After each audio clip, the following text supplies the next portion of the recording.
Students, in this video, I'm going to discuss the syntax and the example of performing inheritance in Java.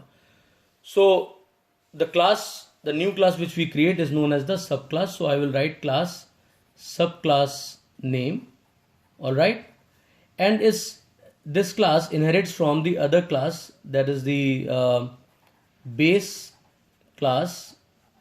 So, we will write the base class name. In between subclass and the base class, we have to put a keyword that is responsible for inheritance, that is extends. Let me read the spelling: EXTENDS, extends. Don't miss the S. Okay. Now here we write the data members, alright, and we write the member function, alright. Now the question arises, which data member, which class member function? So let me tell you, class, use your common sense. Base class is already there.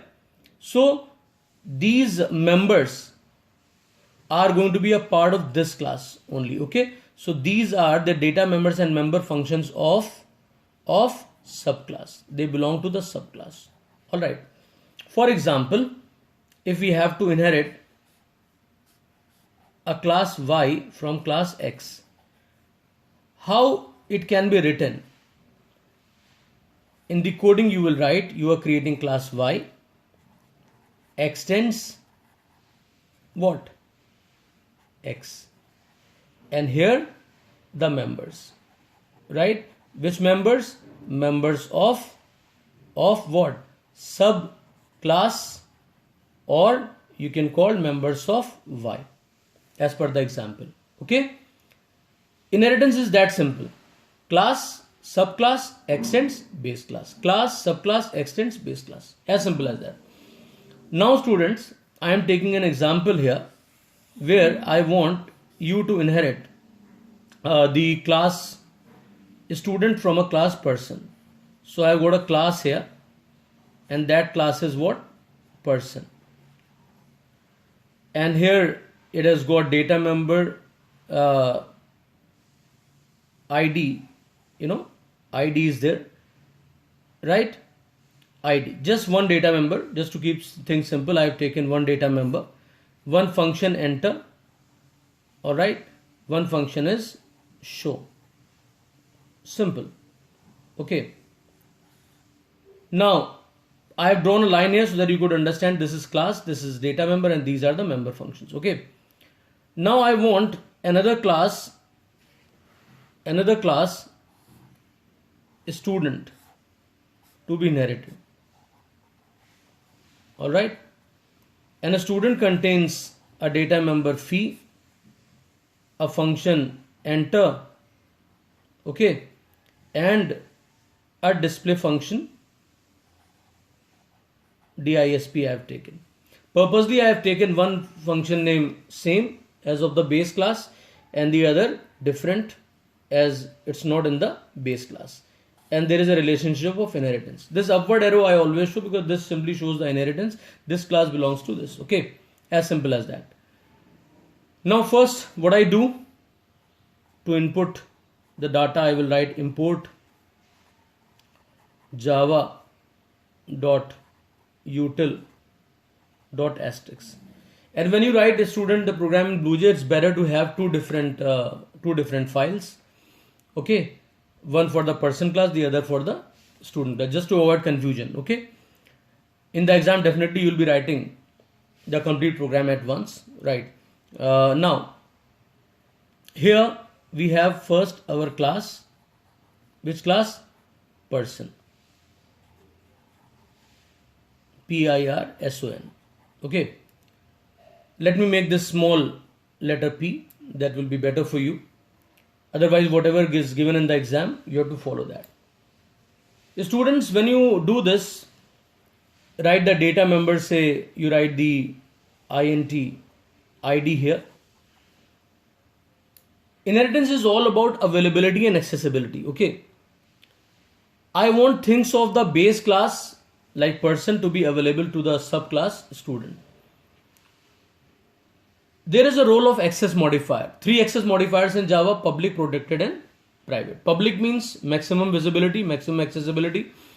Private is the narrowest visibility. Protected comes somewhere in between. So inheritance, for inheritance you can use protected.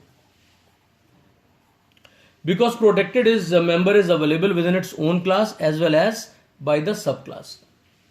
It can be inherited by the subclass. Alright. But if you don't write any access modifier, that is also fine, because then it has got a default access. That's not a problem. Okay. Now students, never mention the private access modifier. This will be a big mistake. Okay.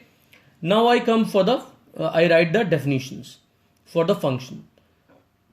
Here I will write public void enter. Okay. And give a message system.out.println, that statement is there, and here I write enter ID. This statement is important because when you execute the program you get to know actually what they are asking for, so never miss that. ID equal to what to write here, sc dot next int. So students, whenever we write a program we always make mistakes. I told you first mistake that student make private, so never do that, right? Now one more mistake is right now in the program. Where is the mistake? sc I have written, but where is the object? So before the scanner, before input function, we have to just write scanner sc equal to new scanner, right, system dot in. I'll show you more areas of mistakes. Wait. So after writing the input function, now I have to write the show function. Public void show. All right. And students, here I'll just write system.out.println, and here I will write id is plus id. I'll close the function, I'll close the class. So that is the definition of person class. It's over. Now we write the class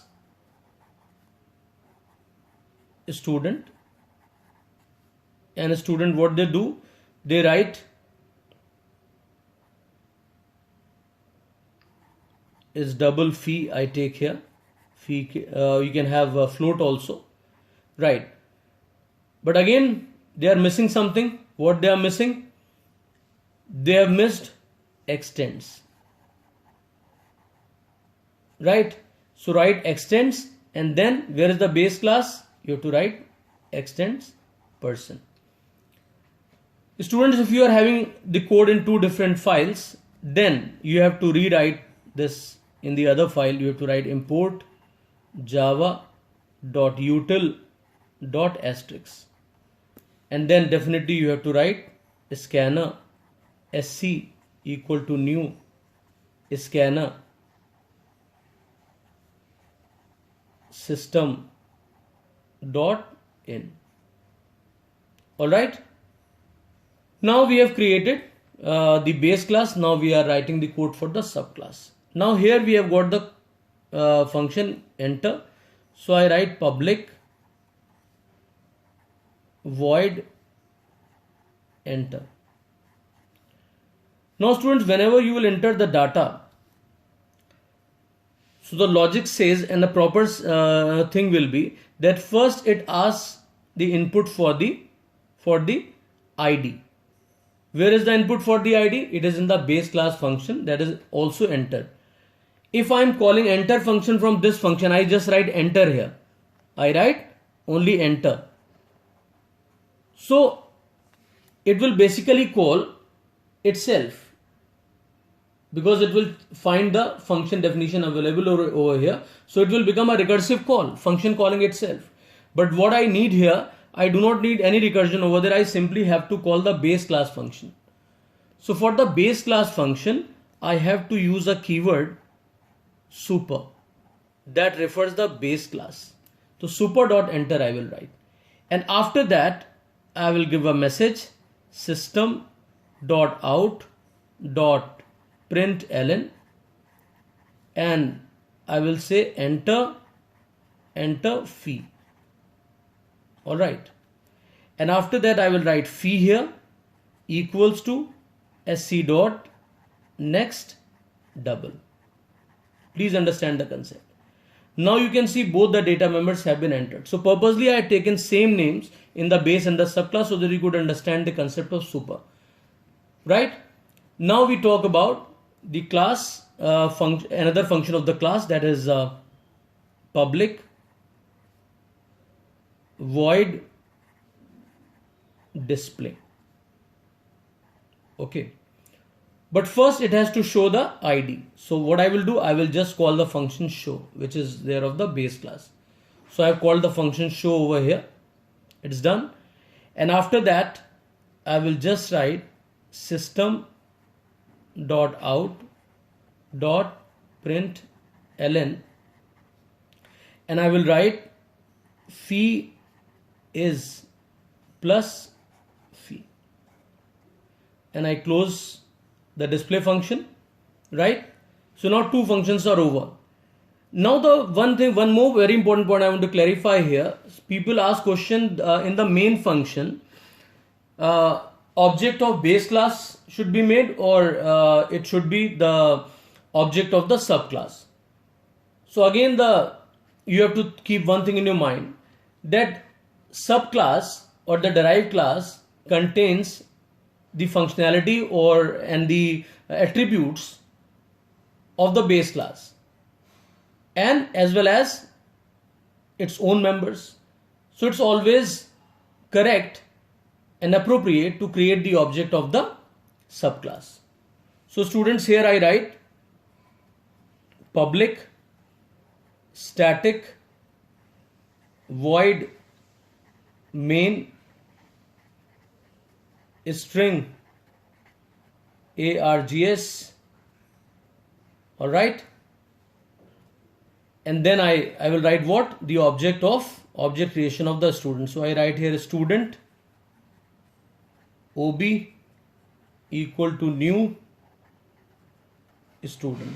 All right, after that what I will do, I will just call ob dot enter. So it will ask for the input of ID and the fee, and then I will write ob dot disp, that is display. All right, now this class definition is over, function is closed, and then the class is over. Which class? Student class. So students, I hope everybody has the clear idea of this concept, because I have given the syntax and the example at the same time, right? You can relate with that. It's very simple. Keep one thing in your mind, that class Y extends class X, and always keep this picture also in your mind. This example which I have given in the, this is the best example. Very simple. I have not used any constructor. I have not used any complex, logic, many data members, nothing. A single data member, how it has been inherited, how functions with the same name and the different names are called. So for the same names, we will use the super, just to clear this thing, that I am calling the functions of the base class. And whenever names are different, you can call the base class name without any super keyword, like in case of display and show. I have called just show, and then I have used this display statement for display. So here I have called the functions of the subclass because I have created the object of the subclass. It is as simple as that. Thanks everyone.